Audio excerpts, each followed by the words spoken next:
स्वागत है आप सभी का गौतम सर मोटिवेशन चैनल में। जी हाँ दोस्तों, आप सभी देख रहे हैं मुझे जिस तरीके से उसी पोजीशन में हूँ और अब मैं ऐसे ही इंटरटेनमेंट के साथ में एकदम मोशन के साथ में रहता हूँ। यानी कि मेरे चेहरे पे हमेशा स्माइल की तरह हमेशा लोगों के साथ में अच्छी बातें अच्छी तरीके से बात व्यवहार करते रहता हूँ। इसलिए हमारा इतना बताने का मकसद यही है कि आप अपने लाइफ में हमेशा इमोशनल रहिए, यानी कि अपने आप में हमेशा ये जताइए कि हम एकदम फ्री हैं, एकदम किसी भी प्रकार का हमारे ऊपर बोझ नहीं, हमारे अंदर कोई भी बीमारी नहीं है, हम एकदम स्वस्थ हैं, हमारे ऊपर कोई सी भी दिक्कतें नहीं हैं। और हमेशा अपने आप को व्यस्त रहने की आदत डालिए।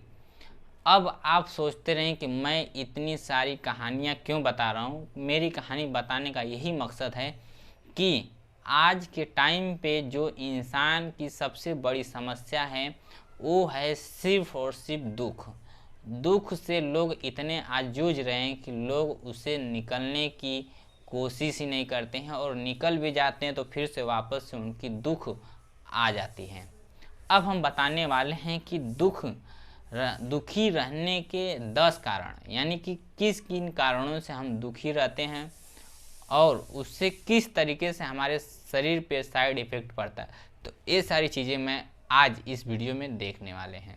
चलिए हम वीडियो को स्टार्ट करते हैं और अपने सेटअप के साथ में सारे सिस्टमेटिक तरीके से अपने जीवन में उतार चढ़ाव को समझ सकते हैं।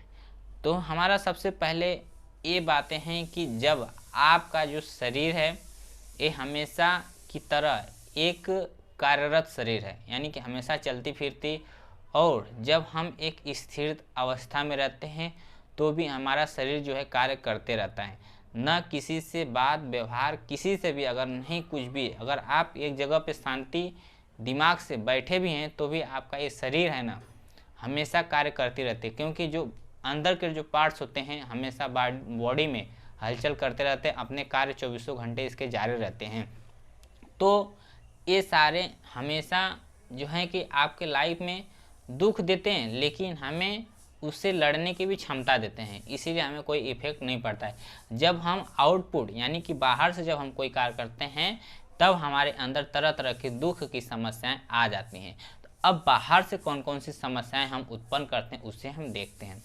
फर्स्ट अपॉन हम बताते हैं कि सबसे पहले हम जो कार्य करते हैं सोना और जगना, ये सबसे बड़ी प्रॉब्लम है। तो इसी चीज़ को हमें सबसे पहले दूर करना है। क्यों? क्योंकि यह जब सही समय से होने लगेगा तब आप बिल्कुल एकदम सुख शांति से रहने लगेंगे, किसी भी प्रकार की आपको दिक्कत नहीं आने वाली है, क्योंकि आधी बीमारी इसी से आपके बॉडी में उत्पन्न हो जाती हैं।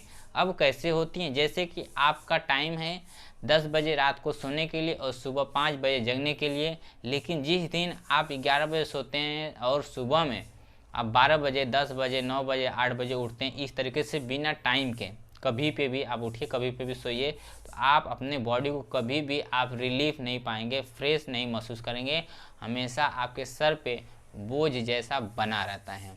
इसलिए आपको सबसे पहले देर से नहीं सोना है न देर से जगना है। ये आपका फर्स्ट वर्क हो गया, यानी कि ये आपके जो दुख के कारण बनते हैं उसके सॉल्यूशंस एकदम बेहतरीन हैं।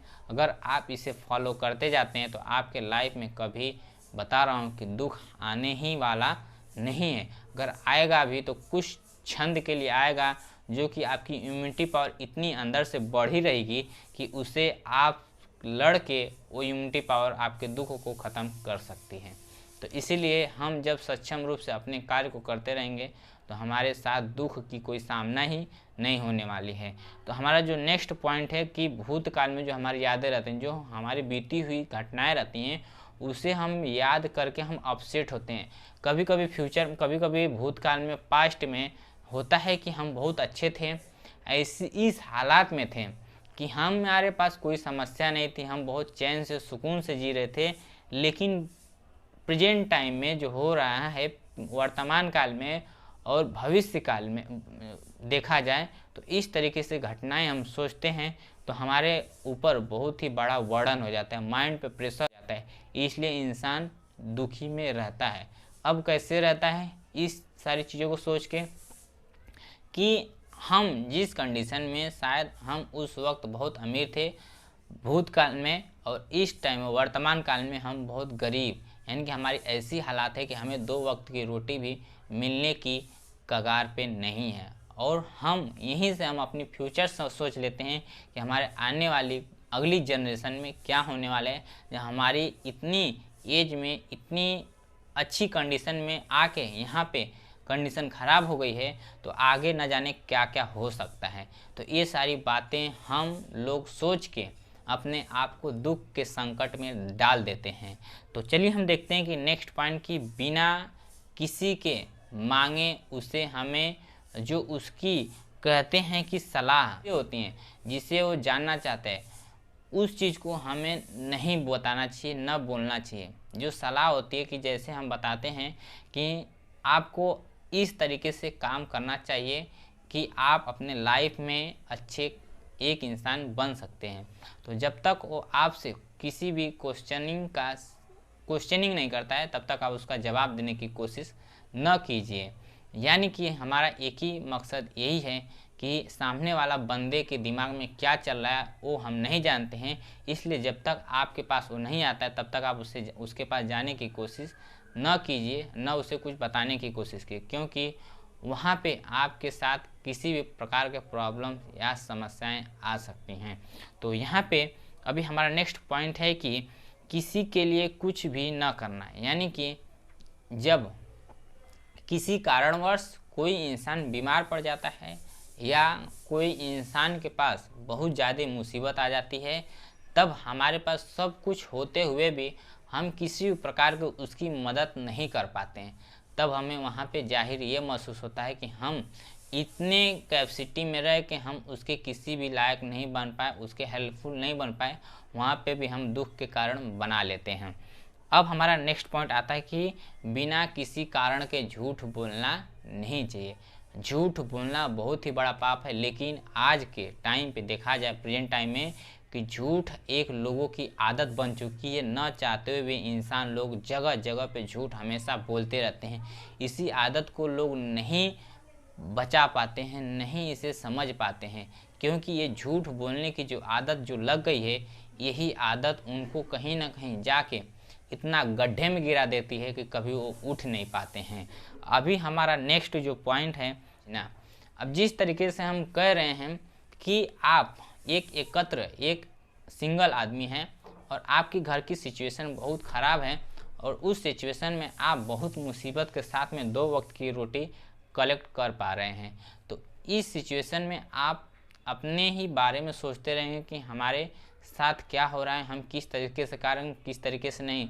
हमें वो सारी चीज़ें नहीं सोचनी है, सिर्फ और सिर्फ अपने जो कार्य है उसी पे कंसंट्रेट होकर ध्यान देना है, ताकि हम जब उससे लड़ते रहेंगे तो हमारे जो पास्ट है, फ्यूचर है, वो सारी हमारी बदल सकती है। इसलिए अपने आप को हमेशा व्यस्त रहने की कोशिश कीजिए, ताकि आप अपने बारे में कभी सारी चीज़ें कुछ सोच भी ना पाएँ, न आपके दिमाग में किसी प्रकार का फ्यूचर या पास्ट टेंस की बातें याद आए। अभी हमारा नेक्स्ट पॉइंट है कि काल्पनिक दुखों से दुखी होना। यानी कि जो सारी चीज़ें हमारे पास्ट फ्यूचर में जो कल्पनाएं हम करते रहते हैं, उसके बारे में उसे हम सोच समझ के हम अपने आप को दर्द महसूस करते हैं, अपने आप को वहाँ पे ऐसा कोचते रहते हैं कि हम उन सारी से क्यों जूझ रहे हैं। जैसे कभी कभी हमें भयानक सपना आ जाती है, तो उन सपनों के माध्यम से भी हम दुख में बहुत पड़ जाते हैं, क्योंकि वहाँ पे ऐसी चीज़ें बातें आती हैं कि ऐसा लगता है कि हमारे फ्यूचर में ऐसा होने वाला है, और उससे हम बहुत घबरा जाते हैं। तो ऐसा चीज़ हमें काल्पनिक चीज़ें नहीं सोचना है, जो हमारे साथ हो रहा है सिर्फ हमें उसी पे भी ध्यान देना है। आगे हमारा नेक्स्ट काम क्या है कि बिना मेहनत किए सब कुछ पा लेना है, ये भी हमारे साथ बहुत ही गलत है। यानी कि जब तक हम किसी भी कार्य के लिए मेहनत नहीं करने वाले हैं, तब तक हमें कोई चीज़ प्राप्त नहीं होने वाला है।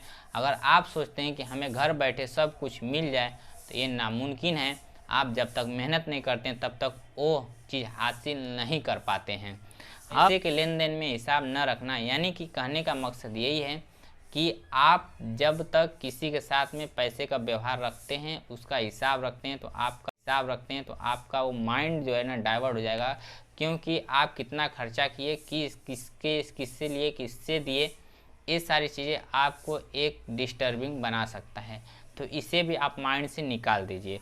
अब आमदनी ज़्यादा खर्च करना है, ये भी आपके शरीर का एक दुख का बहुत ही बड़ा हिस्सा है, क्योंकि जब इंसान के पास सब कुछ होता है तो वो न समझते हुए भी सब कुछ इतना ज़्यादा खर्चा करता है और वह उस चीज़ को दिन प्रतिदिन सोचते रहता है, क्योंकि हमारे साथ इस चीज़ से इतना ज़्यादा हम आमदनी खर्चा किए हैं और यहाँ पे हमारा बेस्ट हो रहा है, यहाँ पे हमारा नुकसान हो रहा है, तो ये सारी सोचते हुए अपने आप को अप्रिशिएट करता है। तो इसलिए हमें किसी भी प्रकार के जो इतने में 10 टिप्स बताए, इसके बारे में आपको ज़रा सा भी सोचना नहीं है, न ही इसके बारे में कभी गौर करना है। तब आपके लाइफ में हमेशा की तरह बदलाव आ सकता है और अपने लाइफ में कुछ अच्छा करने की जिज्ञासा जगा सकते हैं। तो चलिए हम वीडियो को यहीं पे एंड करते हैं। एंड करने से पहले आपसे छोटी सी रिक्वेस्ट है कि आप हमारे चैनल पे नए हो तो हमारे चैनल को लाइक कर दीजिए, सब्सक्राइब कर दीजिए और बेल आइकन को प्रेस कर लीजिए। ऐसे ही मैं आप सभी के लिए नई नई वीडियो लेके आते रहूँगा।